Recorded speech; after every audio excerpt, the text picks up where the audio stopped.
Bonjour et bienvenue à cette séance du Conseil de la Ville de La Prairie. Exceptionnellement, la Ville de La Prairie tient cette extraordinaire à cette séance ordinaire du Conseil du 2 octobre 2020 à huis clos, tel que recommandé par l'arrêté ministériel qui stipule que toute réunion, séance ou assemblée qui a lieu en personne puisse se tenir à l'aide d'un moyen permettant à tous les membres de communiquer immédiatement entre eux. Lorsque la Ville prévoit qu'une séance doit être publique, celle-ci doit être publicitée dès que possible par tout moyen permettant au public de connaître la teneur des discussions entre les participants et le résultat de la délibération des membres. Les 8 membres du Conseil municipal participent à la séance de visioconférence par mesure de précaution afin de respecter les consignes de distanciation. Je prendrai quelques instants afin de confirmer la présence des membres du Conseil municipal. Monsieur Alan Scott, conseiller de la milice. Présent. Monsieur Christian Caron, conseiller du Christ-Roi. Présent. Monsieur Yann Rajot, conseiller du Vieux-La-Prairie. Présent. Madame Marie-Ève Plantébert, conseillère de la Citière. Présente. Madame Julie Gauthier, conseillère de la Clairière. Présente. Monsieur Pierre Vaucineau, conseiller de la Magdeleine. Présent. Madame Paul Fontaine, conseillère de la Bataille. Présente. Monsieur Denis Girard, conseiller de la Briqueterie. Présent. Donc, je constate que nous avons quorum. J'aimerais aussi souligner la présence de M. Frédéric Tifo, directeur général par intérim, de Mme Karen Patton, greffière. Afin de préserver la période de questions du public, les citoyens pouvaient faire parvenir leurs questions en lien avec la séance par courrier ou par courriel à tout moment avant la tenue de cette séance. Un avis a été publié sur le site de la Ville indiquant aux citoyens la procédure à suivre. Dorénavant, nous allons répondre aux questions du public, séance teneur, et ce, même si le décret ne le précise pas. Par souci de transparence envers les citoyens, la séance est enregistrée et sera rediffusée sur le site Web de la Ville dans les meilleurs délais, suivant la tenue de la séance. Également, les citoyens pourront prendre connaissance des résolutions adoptées par le Conseil via le procès-verbal qui sera disponible pour consultation en ligne quelques jours après la séance du mois prochain. Finalement, comme vous le constatez, tous les hommes ce soir portent le nœud papillon pour souligner le mouvement Movember. C'est notre manière de sensibiliser les gens à faire la différence de la santé mentale, la prévention du suicide, le cancer de la prostate et le cancer des testicules. Merci. Je voudrais prendre 2 minutes pour sympathiser avec les gens de Québec suite à l'événement qui s'est produit cette fin de semaine, en cette fête d'Halloween. C'est un acte vraiment disgracieux qui s'est passé. Je sympathise beaucoup avec les familles. On offre nos condoléances aux familles ainsi qu'aux gens qui ont été blessés. On souhaite que ces gens-là vont se rétablir, mais on sait que ce n'est pas facile. Je sympathise beaucoup avec la maire de Québec, la maire Régis Labombe. Je voyais hier la conférence de presse qui était vraiment ébranlée. Donc, on lui souhaite d'être fort dans cette période-là. Puis, comme il disait, ça remémore de mauvais souvenirs pour tous les Québécois. Donc, nos drapeaux seront en berne ainsi que le clocher qui sera illuminé aux couleurs du Québec. Donc, nous allons débuter cette séance. Tout d'abord, l'adoption de l'ordre du jour. Est-ce que j'ai quelqu'un pour faire la proposition? Oui, je vais le faire, M. le maire. Je propose que l'ordre du jour de la présente séance soit adopté tel que présenté. Je vais l'appuyer. Merci. 1.2, adoption des procès-verbaux, séance du 5 octobre 2020. Un proposeur, s'il vous plaît. Alors oui, je propose d'adopter tel que rédigé le procès-verbal de la séance ordinaire du 5 octobre 2020 à 16h30. Je vais l'appuyer. Merci. Ensuite, 1.3, appui financier et d'amendes diverses, soutien financier, 10e anniversaire du collectif Prismar. Quelqu'un peut en faire la proposition?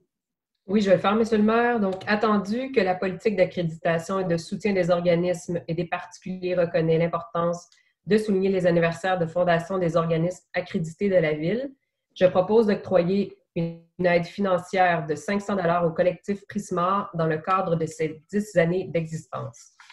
Je vais l'appuyer. Merci. 1.4, renouvellement du mandat d'un membre du Conseil au comité de retraite des employés. Un proposeur, s'il vous plaît. Oui, je le fais, M. le maire. Attendu que le mandat de Mme Plante-Hébert viendra à échéance le 20 novembre 2020, je propose de renouveler le mandat de Mme Marie-Ève Plante-Hébert, conseillère à titre représentant du conseil municipal au sein du comité de retraite des employés de la ville de La Prairie, pour une période de 3 ans à compter du 21 novembre 2020. Je vais l'appuyer. Merci. 1.5, approbation du calendrier des séances du Conseil pour l'année 2021. Un proposeur, s'il vous plaît. Oui, je vais le faire, M. le maire. Donc, je propose d'approuver le calendrier des séances ordinaires du Conseil pour l'année 2021, d'en autoriser la publication conformément à la loi. Je vais l'appuyer. Merci. 1.6, proclamation de la Journée nationale du don mardi je donne. Quelqu'un peut en faire la proposition? Oui, Monsieur le maire. Alors, attendu que mardi je donne permet de soutenir concrètement des organismes du milieu qui rendent des services souvent essentiels à la population et particulièrement dans des périodes difficiles comme c'est le cas en temps de pandémie, je propose que la Ville de La Prairie proclame la Journée nationale du don mardi je donne sur le territoire le 1er décembre 2020 et qu'elle invite ses concitoyennes et concitoyens à donner généreusement aux organismes inscrits chez Mardi Je Donne Roussillon. Je vais l'appuyer. Merci. Avis de motion, adoption de règlement. 3.1, adoption du règlement numéro 1462-M relatif au stationnement nu en période hivernale. Un proposeur, s'il vous plaît. Oui, je vais le faire avec grand plaisir, Monsieur le maire. Donc, c'était attendu par nos citoyens. Attendu que le règlement numéro 1462-M a pour objet d'implanter un projet pilote d'une durée d'1 an relatif au stationnement de nuit en période hivernale. Pour la durée de ce projet, lors des nuits où il n'y a pas d'opération de déneigement, le stationnement entre minuit et 7 heures sera autorisé en alternance. Donc, du côté des immeubles dont le numéro civique est un nombre pair, ce sera les jours de calendrier de minuit à 7 heures dont les chiffres sont pairs.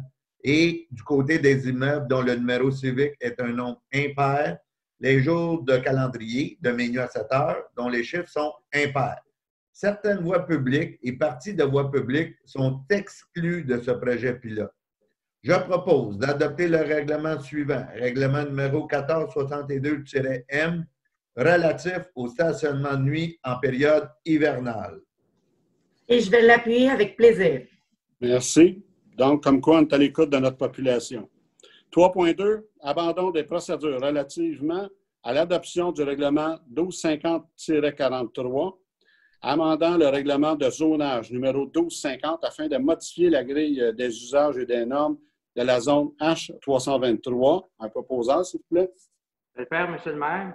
Attendu que la Ville a reçu le nombre minimum requis de demandes d'approbation référendaire valides provenant de la zone visée, attendu que le Conseil souhaite abandonner la procédure relativement à l'adoption du règlement numéro 1250-43, amendant le règlement de zonage numéro 1250 afin de modifier la grille des usages et normes de la zone H-323.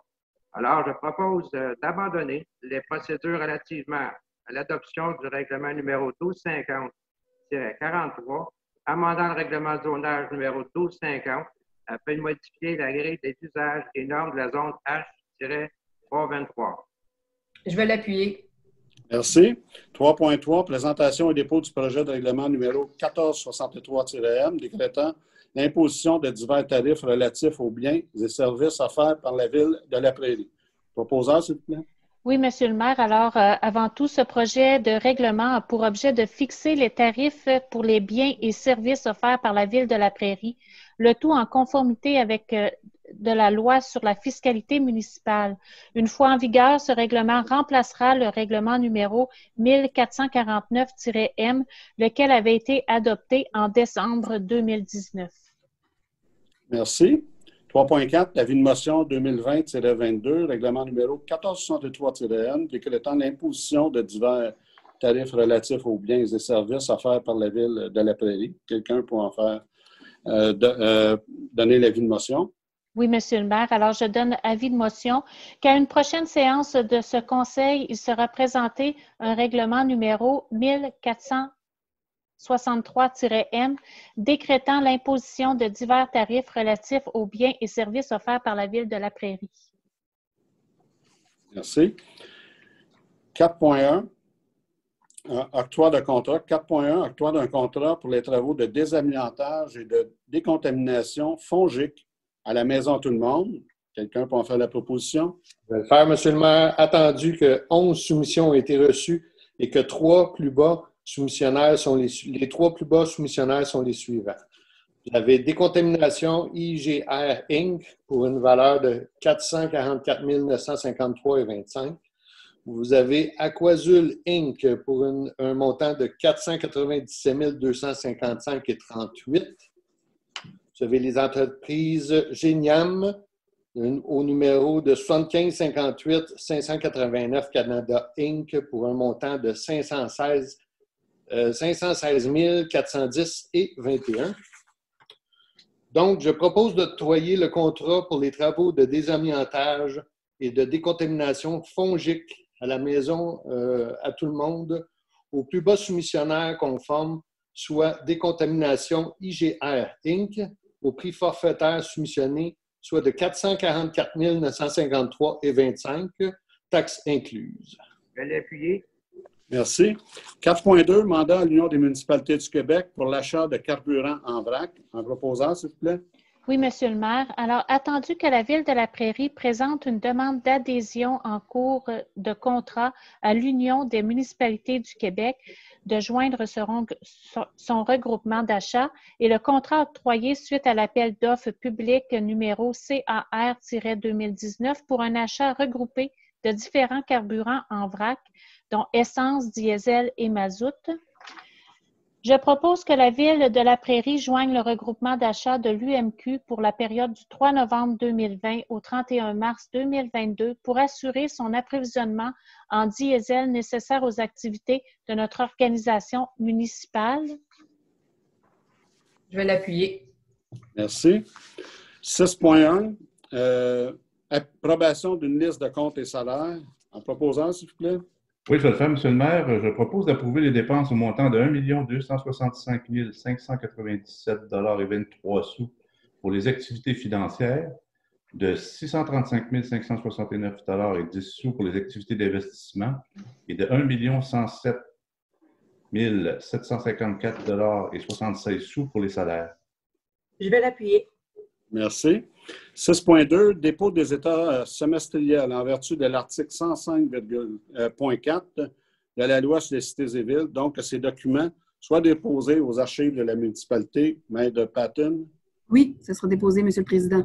Merci, Maître. 6.3, autorisation de transfert budgétaire. En proposant, s'il vous plaît. Oui, avec plaisir. Alors, je propose d'autoriser le trésorier à effectuer les transferts budgétaires listés en annexe de la présente résolution pour en faire partie intégrante. Je vais l'appuyer. Merci. 7.1, mandat à l'Union des municipalités du Québec, regroupement d'achat en commun, d'assurance protection de la réputation, de la vie privée des élus et aux fonctionnaires et d'assurance responsabilité pénale en matière de santé et sécurité. En proposant, s'il vous plaît. Oui, Monsieur le maire. Alors, je propose que la Ville de la Prairie joigne par les présentes le regroupement d'achat de l'Union des municipalités du Québec en vue de l'octroi d'un contrat en assurance protection de la réputation et de la vie privée des élus et des hauts fonctionnaires et d'assurance responsabilité pénale en matière de santé et sécurité, C-21, pour la période du 31 décembre 2020 au 31 décembre 2025. Et d'autoriser le maire et la greffière à signer l'entente de regroupement de municipalités au sein de l'Union des municipalités du Québec relativement à l'achat en commun d'assurance, protection et de réputation de la vie privée des élus des hauts fonctionnaires et d'assurance responsabilité pénale en matière de santé et sécurité, le C-21. Je vais l'appuyer. Merci. 7.2, mandat et services juridiques, défectuosité d'appareils de protection respiratoire individuelle autonome. Donc, un proposeur, s'il vous plaît. Oui, je vais le faire, M. le maire. Donc, attendu que le 7 mai 2018, le conseil municipal octroyait un contrat de 199 997,86 sous au plus bas soumissionnaire conforme, soit équipement incendie CMP Maillé Incorporé, pour l'acquisition de matériel, dont 26 unités Apria de marque Scott, modèle X3 de la marque 3M. Attendu, certains des appareils présentent à l'usage une déficience qui les empêche d'être utilisés normalement par temps froid par le personnel du service de sécurité incendie. Attendu que des problèmes similaires ont été vécus par d'autres services de sécurité incendie du Québec, attendu que ces problèmes sont susceptibles de mettre en péril la santé, la sécurité et l'intégrité des pompiers à l'occasion du combat d'un incendie par temps froid, attendu le recours entrepris par Dolbeau-Mistassini et Saguenay à l'encontre des équipements incendies CMP Maillé Incorporé et le fabricant, compagnie 3M Canada, pour des problèmes similaires, je propose de mandater le cabinet Simard-Boivin-Lemieux afin d'intenter à l'intérieur du dossier 150-17-004088-198 de la cause supérieure du district de Chicoutimi ou dans un dossier distinct, les recours appropriés à l'encontre des équipements incendies CMP Maillé Incorporé et le fabricant compagnie 3M Canada en lien avec les défectuosités de fonction des appareils livrés à la Ville, incluant, le cas échéant, la résolution du contrat. Je vais l'appuyer. Merci. 8, loisirs, culture, bibliothèque. 8.1, autorisation de signature entente de développement culturel triennal 2021-2023 dans le cadre de programme d'aide aux initiatives de partenariat du ministère de la Culture et des Communications. Un proposant, s'il vous plaît. Oui, je vais le faire, M. le maire. Je propose d'autoriser le directeur du service des loisirs, de la culture et de la vie communautaire ou son représentant à signer pour et au nom de la Ville l'entente de développement culturel triennal 2021-2023 à intervenir entre la Ville et le ministère de la Culture et des Communications au montant de 85 000, soit 42 500 contribués par chacune des parties.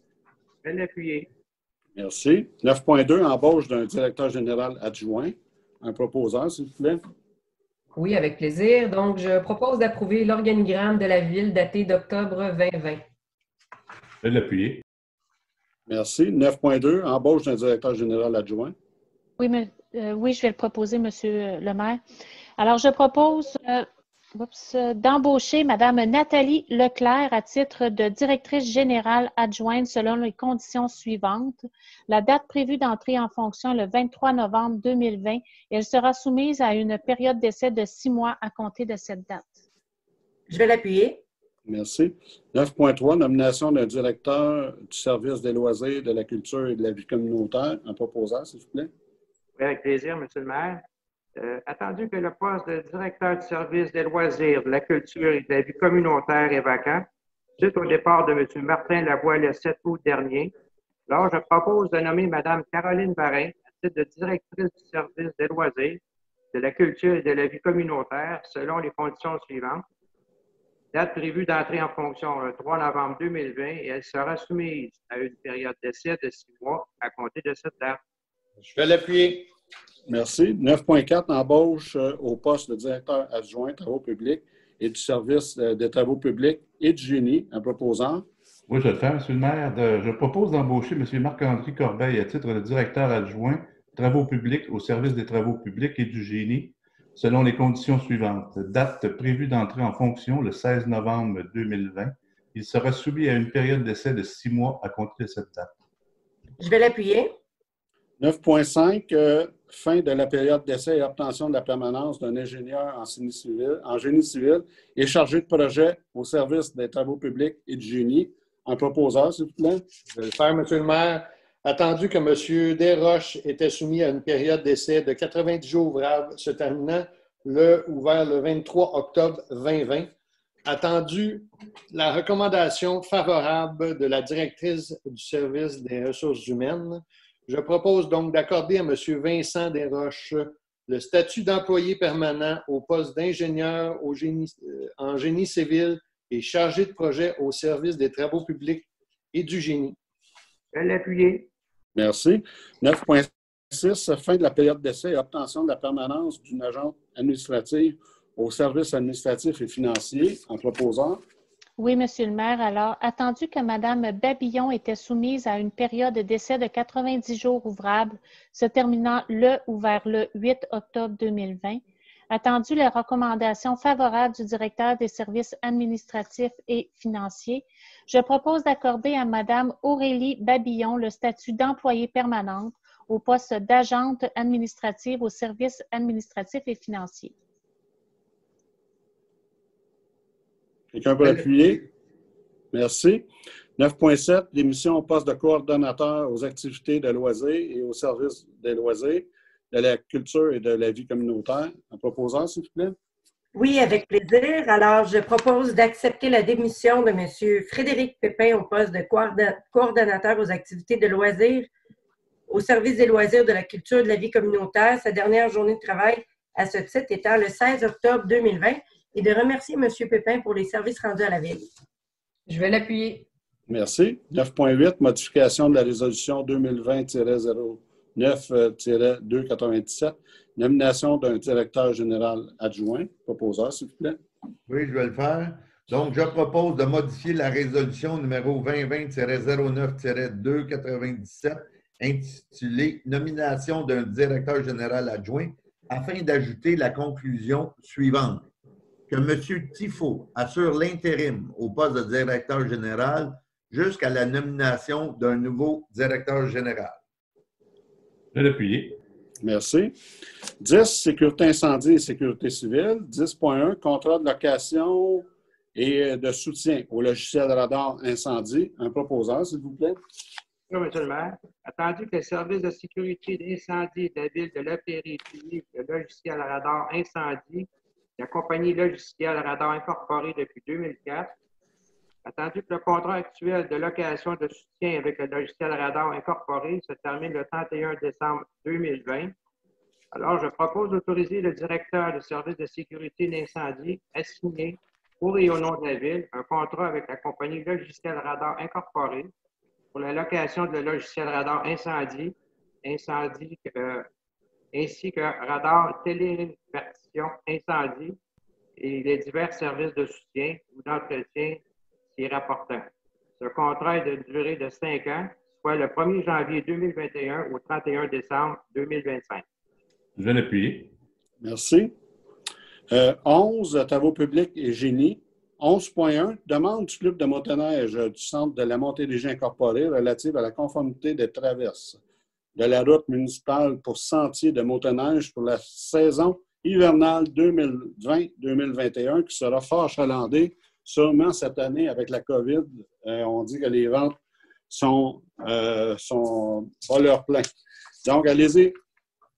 Bon, on rappelle encore cette année.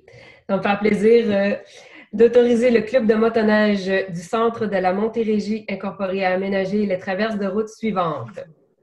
Chemin de la Bataille Sud entre les numéros civiques 1500 à 1555, rang Saint-Raphaël traverse avec le club VTT près de la route 104. Au nord du numéro civique 1045, chemin de Fontarabie à côté du poteau H2YOH. Au numéro civique 1955, chemin de Fontarabie. Je vais l'appuyer. Merci, mesdames. Donc, 12, urbanisme et aménagement du territoire. 12.1, dépôt du procès-verbal de la séance tenue par le comité consultatif d'urbanisme le 7 octobre 2020. Donc, que ces documents soient déposés aux archives de la Ville. Maître Patton. Oui, Monsieur le Président. 12.2, dérogation mineure. Dérogation mineure numéro 2020-062 relative à un agrandissement résidentiel au 150 boulevard de la Fourche, le lot 2 776 038 du cadastre du Québec. Quelqu'un pour en faire la proposition? Oui, Monsieur le maire. Attendu que la demande vise à déroger à la disposition suivante, le total des marges latérales après fermeture de la descente au sous-sol sera de 4,74 mètres au lieu de 5 mètres minimalement requis, tel que stipulé à l'annexe B du règlement de zonage 1250 à la grille des usages et des normes de la zone H208. Je propose d'accorder la dérogation mineure demandée, les attendus ci-dessus, faisant partie intégrante de la présente résolution, et ce, conditionnellement au respect de la réglementation municipale en vigueur et des conditions énumérées aux recommandations du comité consultatif d'urbanisme, le cas échéant. Je vais l'appuyer. Merci. 2, dérogation mineure numéro 2020-065 relative à un agrandissement résidentiel au 230 rue du Monarque. Le lot 5 613 017 du cadastre du Québec. Un proposeur, s'il vous plaît. Oui, Monsieur le maire, attendu que la demande vise à déroger à la disposition suivante. La distance de la véranda avec la limite arrière du terrain, marge arrière minimale, sera, dans sa partie la plus rapprochée de cette limite, de 6,63 mètres au lieu de 8 mètres minimalement requis, tel que stipulé à l'annexe B du règlement de zonage 1250 à la grille des usages et des normes de la zone H328. Je propose d'accorder la dérogation mineure demandée, les attendus ci-dessus faisant partie intégrante de la présente résolution, et ce, conditionnellement au respect de la réglementation municipale en vigueur et des conditions énumérées aux recommandations du comité consultatif d'urbanisme, le cas échéant. Je vais l'appuyer. Merci.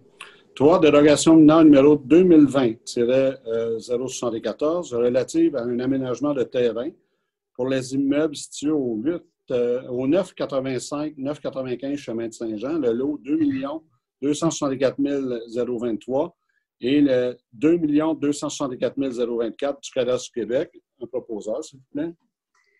Oui, Monsieur le maire, encore moins. Il se passe beaucoup de choses dans le district de la Bataille. Donc, attendu que la demande vise particulièrement les aménagements extérieurs d'une aire de stationnement mise en commun sur les 2 lots visés, la demande concerne les éléments suivants, lesquels dérogent à certaines dispositions du règlement de zonage numéro 1250 relative à l'aménagement du terrain. Une largeur d'allée de circulation à double sens de 5,49 mètres au lieu de 6,5 mètres requis, selon l'article 593, un nombre de cases de stationnement mis en commun de 17 au lieu de 28 cases requises selon l'article 585, l'aménagement d'une case pour les personnes handicapées au lieu de 2 cases requises selon l'article 587, une largeur de case pour personnes handicapées de 3,84 mètres au lieu de 3,9 mètres selon l'article 589, absence d'aire d'isolement autour des bâtiments, des lignes latérales de terrain et du conteneur à matière résiduelle selon les articles 477 et 643. Absence de zone tampon aménagée en cours latéral selon les articles 603, 640 et 641. Un conteneur à déchets implanté à moins de 1,2 mètre des limites latérales du terrain selon l'article 476. Un escalier donnant accès au sous-sol implanté à 1,46 mètre de la limite latérale gauche au lieu de 1,5 m selon l'article 495. Je propose donc d'accorder la dérogation mineure demandée, les attendus ci-dessus, faisant partie intégrante de la présente résolution, et ce, conditionnellement au respect de la réglementation municipale en vigueur et des conditions énumérées aux recommandations du comité consultatif d'urbanisme, le cas échéant. Je vais l'appuyer. Merci. 4, dérogation mineure numéro 2020-076 relative au nombre de cases de stationnement pour l'immeuble situé au 650 boulevard Tachereau, la loterie Béné, le lot 1 916 100 et le lot 1 916 101 du cadastre du Québec. Un proposeur, s'il vous plaît. Bien sûr, Monsieur le maire. Attendu la demande concernant l'aménagement de 18 cases de stationnement au lieu de 24 cases requises, suite à l'aménagement d'une allée de circulation pour un service au volant, le tout selon l'article 585 du règlement de zonage numéro 1250. Alors, je propose d'accorder la dérogation mineure demandée, les attendus ci-dessous faisant partie intégrante de la présente résolution, et ce, conditionnellement au respect de la réglementation municipale en vigueur et des conditions énumérées aux recommandations du comité consultatif d'urbanisme, le cas échéant. Je vais l'appuyer. Merci. 5, dérogation mineure numéro 2020-081 relative à l'implantation d'une nouvelle construction résidentielle au 551 et à 557 rue de la Levée. Le lot 1 915 178 du cadastre du Québec. Un proposant, s'il vous plaît. Je vais le faire, Monsieur le maire. Attendu que la demande concerne les éléments suivants, lequel déroge à la grille des usages et normes de la zone H037 et à l'article 335 du règlement du zonage numéro 1250. Une marge arrière de 9,11 mètres au lieu de 10 mètres requis. L'aménagement de 2 accès à la rue au lieu d'un seul pour un terrain d'une largeur de moins de 20 mètres.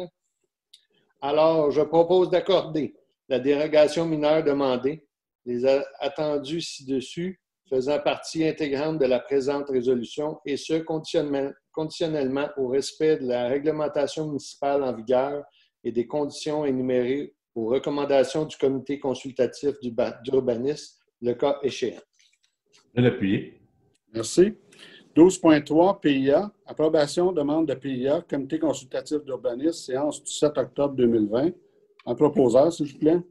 Oui, je vais le faire, M. le maire. Donc, attendu que les demandes suivantes répondent aux objectifs et aux critères établis au règlement relatif au plan d'implantation et d'intégration architecturale numéro 1251. Donc, je parle du PIA 2019-072 au 393 et 395 rue Saint-Ignace et c'est concernant une rénovation résidentielle. Ensuite, on a le PIA 2020-069, c'est au 50 boulevard Tachereau, la suite 104, Bob Dépôt, et c'est concernant un projet d'affichage commercial. Ensuite, on a le PIA 2020-070, c'est également au 50 boulevard Tachereau, à la suite 285, c'est le centre dentaire Lastière, et c'est concernant un projet d'affichage commercial. Suivent le PIA 2020-071, 40 et 50 avenue de Balmoral, concernant un projet d'affichage résidentiel. Ensuite, on a le PIA 2020-072, c'est au 650 boulevard Tachereau, les rôtisseries Béni, concernant une rénovation commerciale. Ensuite, on a le PIA 2020-073, c'est au 100 avenue du Golfe, concernant un équipement accessoire résidentiel. Ensuite, le PIA 2020-075, c'est au 985 chemin de Saint-Jean et c'est concernant un agrandissement commercial. Ensuite, on a un PIA 2020-077, c'est du 217 à 221 rue Sainte-Marie, concernant une rénovation résidentielle. PIA 2020-078 au 100 boulevard Tachereau, Pignon Vert de la Prairie, concernant un projet d'affichage résidentiel. Finalement, le PIA 2020-080, 551 à 557 rue de la Levée, concernant une construction résidentielle. Attendu les recommandations du comité consultatif d'urbanisme à son procès verbal de la séance du 7 octobre 2020, je propose d'approuver les demandes subventionnées et ce conditionnellement au respect de la réglementation municipale en vigueur et des conditions énumérées aux recommandations du comité consultatif d'urbanisme, le cas échéant. Je vais l'appuyer. Merci. 12.4, appui à la demande d'autorisation de la CPTAC visant à l'utilisation à une fin autre que l'agriculture pour les lots 2 277 730 et 2 277 736 du cadastre du Québec, chemin Lafrenière. Donc, quelqu'un va en faire la proposition. Oui, Monsieur le maire.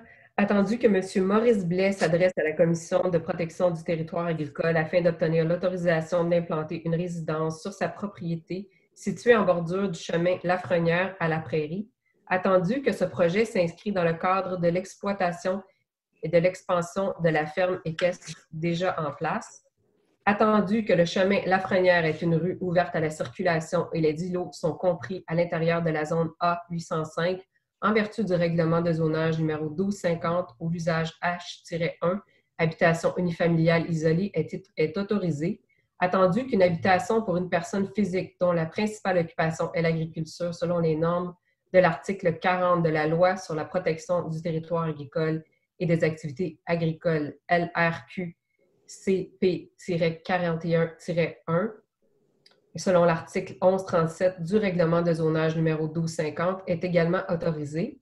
Je propose d'appuyer la demande d'autorisation déposée auprès de la CPTAC par M. Maurice Blais visant la construction d'une résidence unifamiliale isolée sur le lot numéro 2 267 736 du cadastre du Québec sur le chemin Lafrenière d'une superficie de 96 686,8 mètres carrés.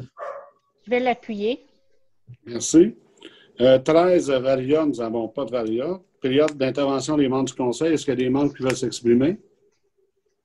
Oui, j'aurais aimé passer un petit message, M. le maire. Allez-y. Donc, le temps d'acheter les cadeaux de Noël approche et j'aimerais inviter les citoyens à encourager nos commerçants locaux, donc en considérant acheter leurs produits pour offrir un cadeau de Noël cette année. Les citoyens peuvent également encourager les entreprises de services qui souvent offrent des certificats cadeaux qui se donnent aussi très bien. Dans un même ordre d'idée, j'invite également les citoyens à encourager nos restaurateurs qui, on le sait, ont dû fermer leur salle à manger en raison de la pandémie. Leur survie en dépend. Donc, merci d'acheter local si possible. Merci. Ben, moi, j'ajouterais aussi que, étant donné la guignolée qui aura lieu le 6 décembre, je demanderais aux citoyens de collaborer. Cette année, plus que jamais, les gens en ont besoin. Il y a une détresse dans le moment au niveau des familles. Il y a beaucoup de gens qui ont perdu leur emploi. Les gens vivent une période difficile. Donc, je demande de donner généreusement. Et aussi, on a proposé mardi, je donne. Donc, vous pouvez donner à l'organisme que vous choisissez. Donc, vous allez sur le site de la MRC et tout sera redonné aux organismes. Ça peut être des argents qui peuvent être remis. Donc, à ce moment-là, c'est des sites transactionnels qui sont très crédibles et je vous invite à donner généreusement cette année plus que jamais. Donc, merci. Maintenant, nous allons passer à la période de questions. La façon de procéder, ce sera, c'est notre directeur général, donc je vais céder la parole à Mme Patton. Merci, M. le maire. Écoutez, je vais vous poser les questions, vous allez y répondre. Tout d'abord, nous avons reçu un courriel le 26 octobre dernier de Mme France Bonneau et sa question va comme suit.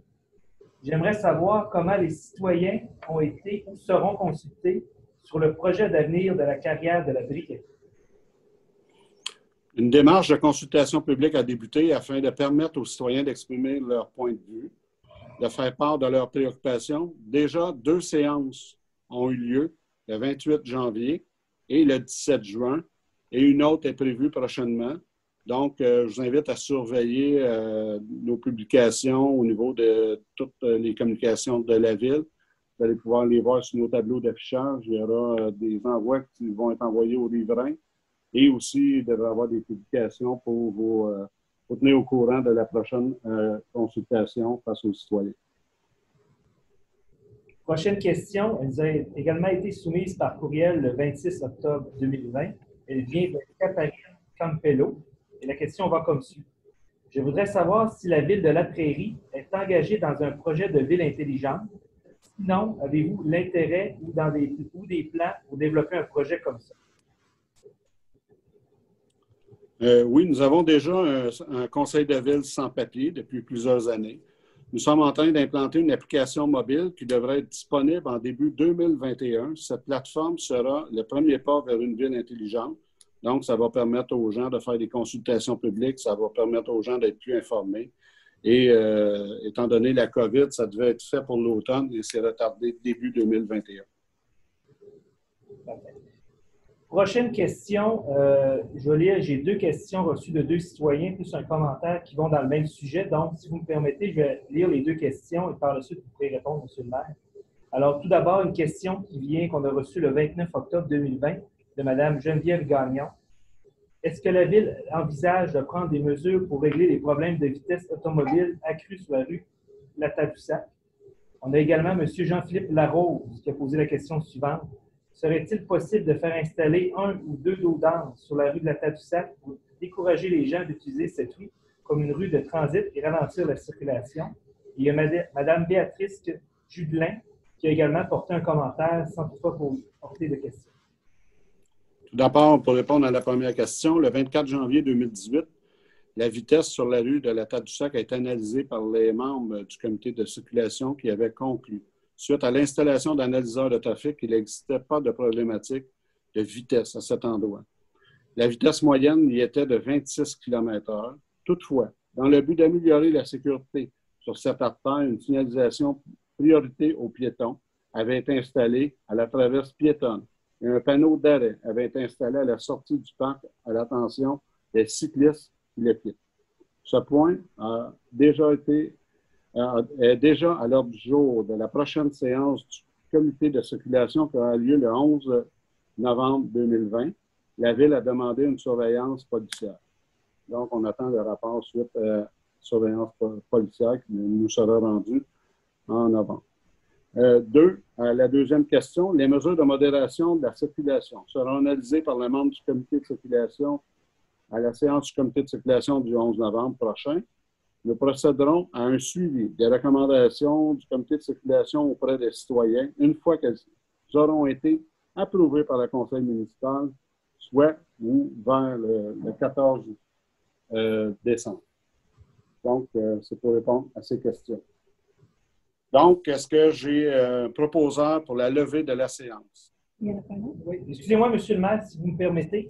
Nous avons reçu un courriel de Mme Sophie Roy-Lafleur qui pose quelques questions. On a reçu son courriel aujourd'hui, le 2 novembre, à 16h01. Donc, les questions et les réponses pour Mme Roy-Lafleur seront données lors d'une prochaine séance du Conseil.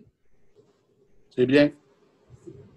Donc, nous allons diffuser prochainement... Nous allons prochainement demander là, aux gens de poser leurs questions au moins un peu avant pour qu'on prenne connaissance, prendre des réponses. S'il y a des comités de circulation ou des comités qu'il faut aller chercher les réponses, à ce moment-là, on pourra mieux y répondre. Donc, on va le publier prochainement la limite pour poser les questions, étant donné que les questions, quand il est 16h01, on est en séance pré-conseil. À ce moment-là, on n'a pas le temps de préparer la réponse. Donc, quelqu'un pour proposer la levée de cette séance? Oui, M. le maire, je vais le faire. Donc, à 17h11, je propose que la séance soit et est levée. Je vais l'appuyer. Merci.